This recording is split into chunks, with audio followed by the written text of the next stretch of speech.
Morning everyone, it's Julia from Crosspatch. I'm back from Malvern Quilt Show and we're going to do a simple demo on how to make these bags. So this is my sort of William Morrissey version with the little baby version to go with it.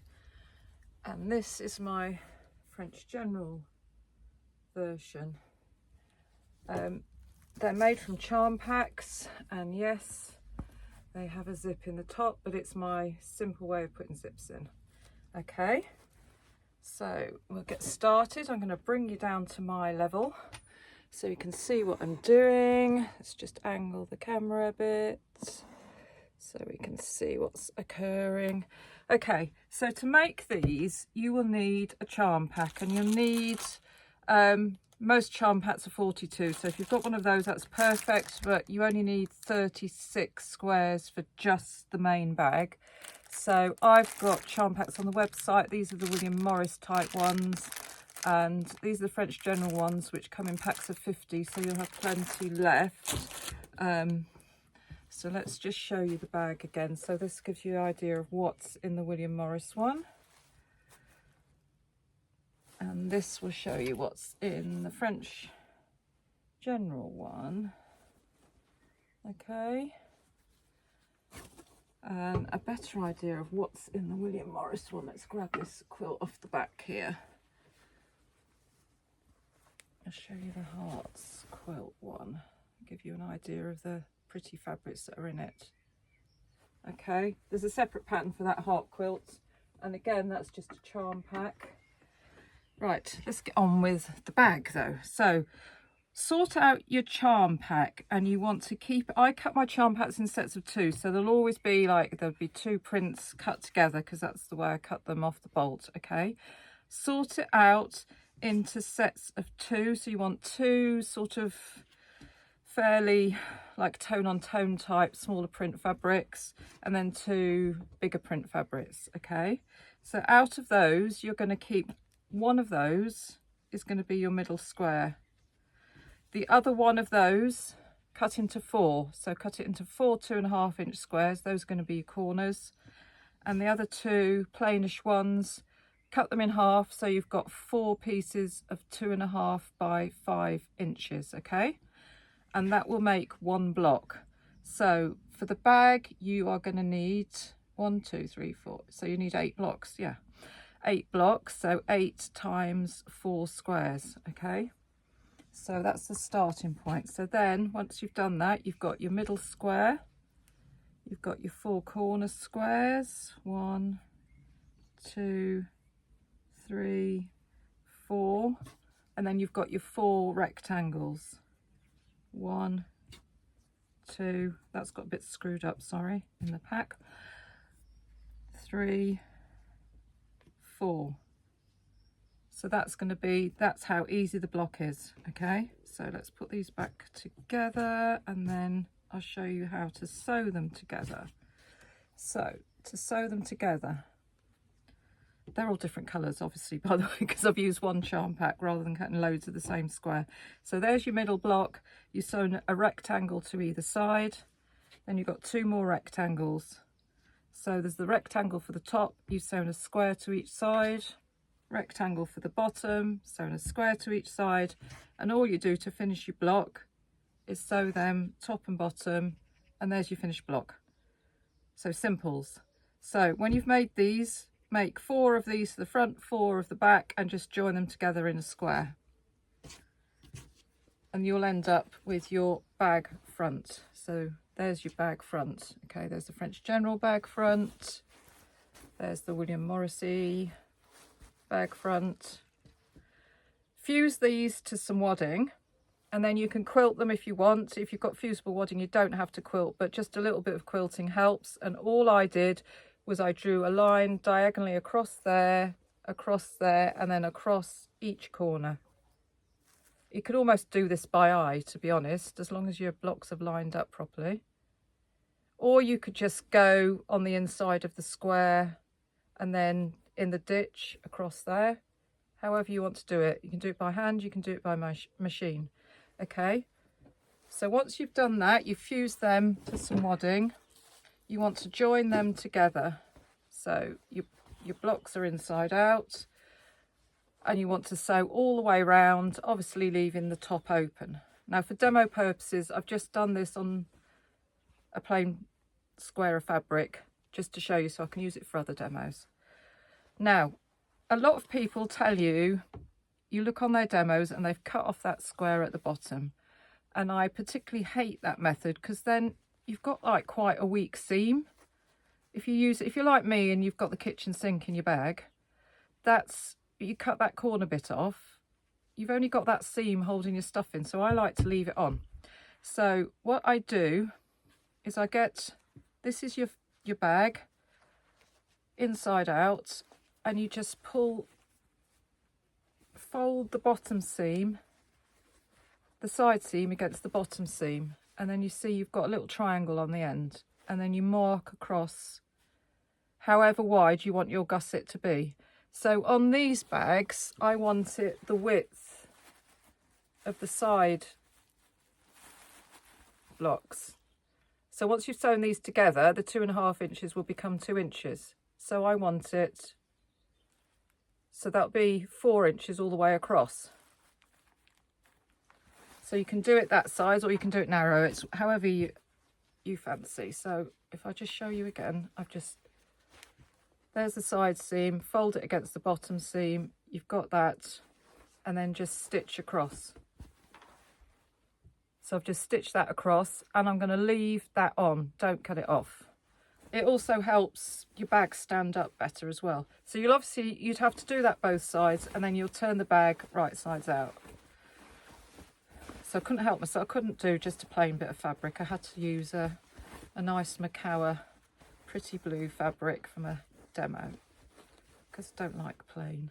Okay, so you've turned your bag right sides out, and now you're going to make your lining. So your lining is going to be the same size obviously as the bag. 2 pieces of lining fabric. You're going to sew down the side seams, and you're going to leave a hole for turning. So you can leave it in the bottom, or you can leave it in one of the side seams. Okay, so I usually leave it in one of the side seams. And then you're going to put your bag, which is right sides out, inside your lining.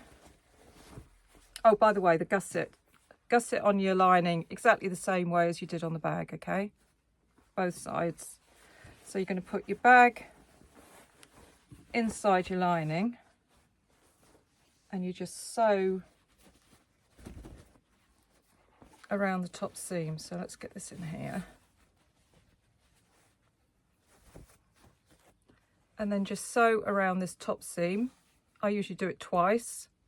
And then you pull the bag out through that hole in the side. So you'll pull it out and then tuck the lining into the bag, and you'll end up with your finished bag. If you're not putting a zip in at that point, just top stitch around the top of the bag, okay? If you want to put a zip in, I'll show you in a sec how to make the zip. There we go. So the zip, this is from another demo, so the zip is slightly shorter than the bag, but I've got a stash of 20-inch zips, and they more or less do everything. So I've got my 20-inch zip. I've got 2 strips of 2.5 inches by 20 of what I'm going to bind my zip with. So in this case, this is the French General fabric. So I'm going to make 2 of these, okay? And all I'm doing is sandwiching my zip. There's the zip. You just sandwich your zip each side into your binding, okay? And just stitch in place. Now, I never bother to change my zip to a zipper foot. I just stitch it like this, and I don't use that sticky tape stuff because my machine particularly doesn't like it.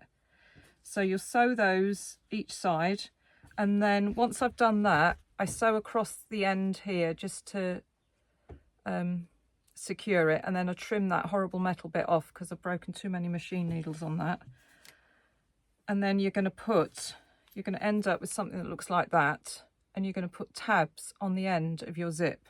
So the tabs are 2.5 inches by 3.5 inches. So save some of your binding, and they're 2.5 by 3.5. So they're the binding strips again, but you're going to turn it so the 3.5 goes on your zip like that. So you wrap this 3.5 inch bit, you'll wrap it around the end of your zip like that, and then you stitch across that line there.